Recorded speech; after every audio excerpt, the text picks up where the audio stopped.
السلام عليكم ورحمة الله وبركاته. أهلا وسهلا بحضراتكم. حلقتنا فيها كل الأحداث اللي تخص الكرة المصرية والعالمية. قبل ما نبدأ حط لايك للفيديو واعمل اشتراك في القناة لو لسه مش مشترك علشان يجيلك كل جديد. أخبار الأهلي: مارسيل كولر يرفض التخلي عن محمد عبد الله لمنتخب الشباب الذي يستعد لخوض بطولة أفريقيا ويتمسك باصطحاب اللاعب معه في رحلة جنوب أفريقيا لمواجهة سان داونز. ومحاولات من الأهلي لإقناع المدرب السويسري بالتخلي عن اللاعب للمنتخب بعد المباراة الأولى لأهميته الكبيرة واعتماد المنتخب عليه بشكل كبير، خصوصا أن هذه البطولة رسمية. مصدر بالأهلي يؤكد أن الكابتن محمود الخطيب قلق بشدة من مواجهة سان داونز في ذهاب نصف نهائي دوري الأبطال، ومتخوف من خسارة الفريق هناك بنتيجة تصعب عليه العودة في مباراة الإياب، ولذلك يدرس السفر مع الفريق لبث الروح في اللاعبين وتحفيزهم قبل خوض اللقاء المرتقب وفرض حالة تركيز كبيرة على الجميع على أمل أن يساهم ذلك في العودة من هناك بنتيجة إيجابية. كل الأنباء القادمة من الأهلي تؤكد أن مصطفى العش وعمر كمال عبد الواحد الأقرب لقيادة الجبهة اليسرى أمام سان داونز، وأنه لا يوجد نية للاعتماد على معلول نظرا لصعوبة اللقاء وعدم ثقة كولر في اللاعب وقوة الجبهة اليمنى للمنافس. مارسيل كولر يعد مسؤول الأهلي بمحاولة التقرب من اللاعبين الفترة المقبلة وإصلاح علاقته بهم بعدما اشتكى محمد رمضان المدير الرياضي مرارا وتكرارا من تأثر العديد من اللاعبين نفسيا بسبب طريقة تعامل كولر معهم،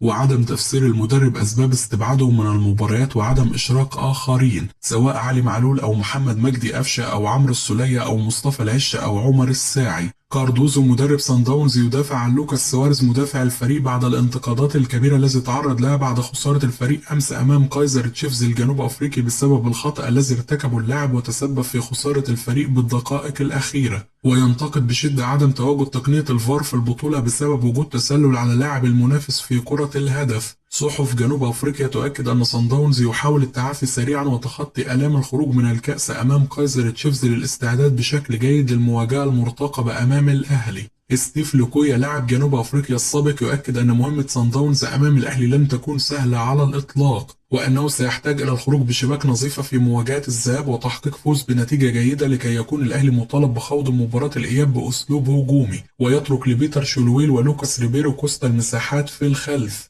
أحمد ثابت محلل الأداء يحذر مارسيل كولر بشدة من خسارة معركة وسط الملعب في مواجهة سان داونز المرتقبة، ويؤكد للمدير الفني للنادي الأهلي أن معظم المباريات التي تفوق فيها سان داونز على الأهلي بنتائج كبيرة كانت بفضل تفوق لاعبي خط الوسط على لاعبي الأهلي، وينصح المدرب السويسري باللعب بطريقة 3-5-2 في هذه المواجهة وإغلاق المساحات تماما أمام مفاتيح لعب الفريق الجنوب أفريقي. الكابتن محمود الخطيب يرفض توقيع عقوبات على اللاعبين بعد التعادل مع بيراميدز والظهور بأداء مزري على أمل أن يساهم ذلك في تقديمهم مستوى أفضل في المباراة القادمة. محمد رمضان يؤكد للاعبي الأهلي أن كل الأرقام التي تقال في الإعلام عن رواتب اللاعبين الجدد عارية تماما من الصحة، وأنه لا يمكن أن يدفع الأهلي هذه الأرقام لأي لاعب مهما كان اسمه سواء تريزيجيه أو زيزو. محمد الشناوي يعاتب زملائه بشدة على الأداء المغزي الذي ظهروا به أمام بيراميدز في المباراة الأخيرة، ويؤكد أنه لا يرى أي سبب مقنع لظهور الفريق بهذا المستوى، خاصة أن النادي يوفر لهم لبن العصفور ولا يقصر معهم إطلاقا، وأنه لابد من وقفة مع أنفسهم قبل فوات الأوان وخسارة دوري الأبطال والدوري، ويطالبهم بعدم الاهتمام بكل ما يصار في الإعلام والميديا عن مستقبل الجهاز الفني والصفقات، والتركيز فقط على حلم تحقيق دوري الأبطال للمرة الثالثة على التوالي ولأول مرة في تاريخ النادي، خصوصا أن هذا الجيل يستحق هذا الإنجاز الذي لم يتحقق من قبل. وفيما يخص مواجهة سان داونز فالجميع مطالب بخوض المواجهة بشخصية الأهلي وعدم الاستسلام لفكرة تفوق الفريق الجنوب أفريقي عليهم في عدة مرات سابقا، وأنه لابد من الرد في الملعب على كل ما يقال في جنوب أفريقيا عن ثقتهم في إنهاء سان داونز الأمور من مواجهة الذهاب. جماهير الأهلي تتعجب بشدة مما يصار حول وجود نية لدى رابطة الأندية في إيقاف إمام عاشور بسبب مشادته مع مدرب بيراميدز، وعدم حديث أي وسيلة إعلامية عن قلة أدب وعدم تربية أحمد زاهر إداري بيراميدز الذي لم يتوقف عن إثارة الأزمات طوال المباراة مع محمد شوقي، وقام بتوجيه سباب لإمام عاشور في نهاية المباراة وفي الممر المؤدي إلى غرف الملابس. المتحدث الرسمي لنادي الزمالك يطالب لجنة الاستئناف باتحاد الكرة بسرعة البت في الاستئناف الذي تقدم به النادي ضد قرار إلغاء خصم 3 نقاط من الأهلي بعد الانسحاب من القمة، ويؤكد أن ناديه سيصعد الأزمة لأعلى الدرجات إذا لم يحصل على قرار في صالحه. حالة ارتباك كبيرة تسيطر على وزير الرياضة أشرف صبحي بعدما ضربت له اللجنة الأولمبية الدولية كرسي في الكلوب وطلبته بإبلاغها بكل التعديلات الجديدة على قانون الرياضة للتأكد من توافقها مع الميثاق الأولمبي. وذلك في ظل محاولاته المستمرة وضع بند ال8 سنوات والحجر على آراء الجمعيات العمومية ومخالفة الميثاق الأولمبي للإطاحة بالخطيب ومجلس إدارة الأهلي وحرمانهم من الترشح في الانتخابات مجددا. الزمالك يقرر مضاعفة العقوبة المالية على زيزو بسبب استمرار انقطاع اللاعب عن التدريب. محمد رمضان المدير الرياضي للأهلي يرفض التعليق على ما يثار عن وجود نية في النادي لتوجيه الشكر له وإسناد مهمة المدير الرياضي للسيد عبد الحفيظ، ويؤكد لأحد المقربين أنه لا يمانع الرحيل لو كان النادي لديه رغبة في ذلك. وسيد عبد الحفيظ يؤكد لبعض المقربين أنه لم يتواصل معه أي شخص بخصوص هذا الأمر إطلاقا،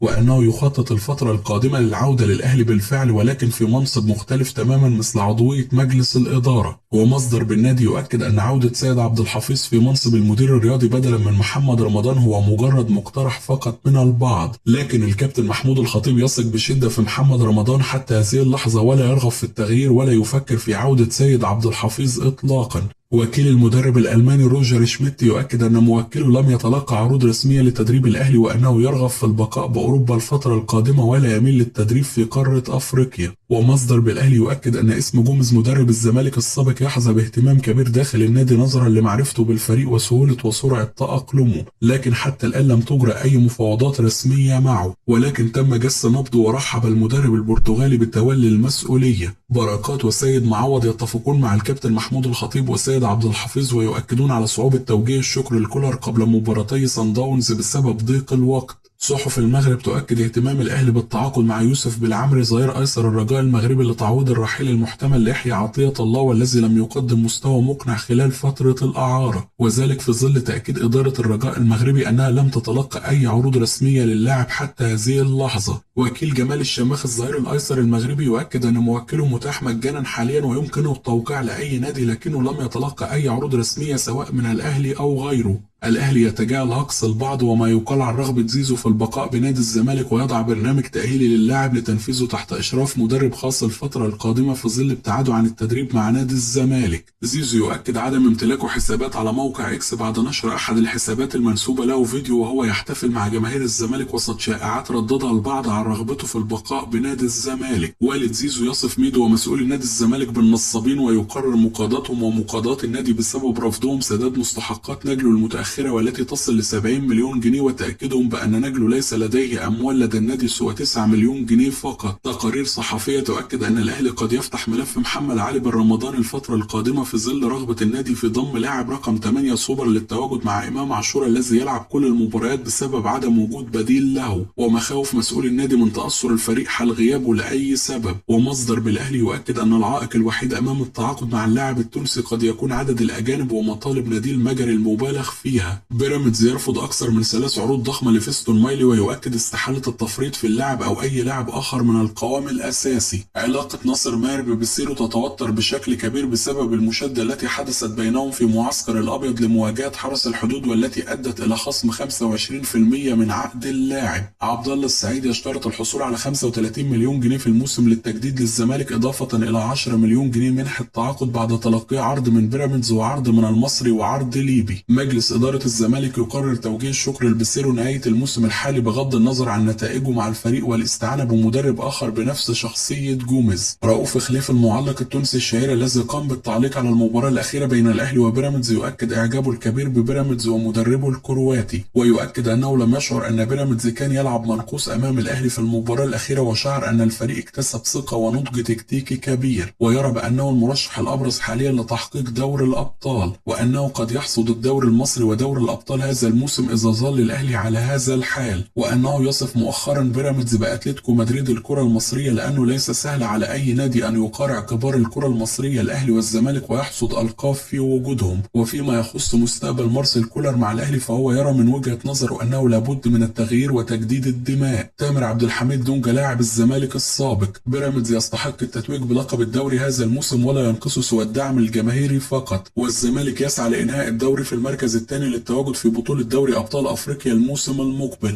والأمور في يد نادي الزمالك، عليه الفوز في كل مبارياته المتبقية واستغلال أي تعثر للمنافس. مستوى كولر مع الأهلي هذا الموسم ليس أفضل شيء رغم تحقيق العديد من البطولات في المواسم السابقة، لكنه غير موفق تماما هذا الموسم، ورحيله أصبح مسألة وقت فقط. الأهلي أضاع الدوري بعد قرار انسحابه أمام الزمالك، وأخطاء المدير الفني كثيرة هذا الموسم وتسببت في تراجع النتائج بشكل واضح. فريق بيراميدز إذا حصد الدوري هذا الموسم سيكتسب شخصية البطل، وسيصبح منافس قوي جدا للأهلي والزمالك في كل البطولات المواسم القادمة.